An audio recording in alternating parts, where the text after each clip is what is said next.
Hello everybody, ఈ vegetable name అయితే కోహ్లాబీ అంటే నూకలు అనమాట. నూకలు అంటారు. సో ఇదైతే చాలా వింతగా ఉంది, నాకైతే చాలా కొత్తగా ఉంది. చూసాను కానీ ఆల్రెడీ, బట్ ఎప్పుడైతే కొనింది లేదు. మా అత్త అయితే ఇది బెంగళూరు మార్కెట్లో అయితే తీసుకుంది. ఇంకా ఇదైతే స్మెల్ చూసాను కానీ స్మెల్ అయితే ఏం రాలేదు.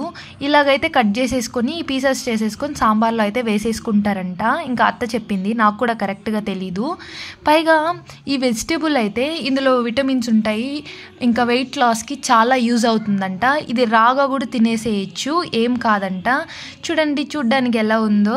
ఇంకా ఇది వచ్చి మనం బ్రోకలీ తింటుంటాం కదా, అలానే ఉంటుందంట, బట్ కొద్దిగా డిఫర్ ఉంటుందంట. చూడండి అసలు ఎంత వెరైటీగా అనిపించిందో నాకు. ఇంకా మీ ప్లేస్లో దీన్ని ఏమంటారో నాకైతే కామెంట్ బాక్స్లో కామెంట్ చేయండి. ఇలా అయితే సాంబార్లో వేసేసుకొని తినేసుకుంటే బాగుంటుంది. So thank you for watching and please do subscribe and share.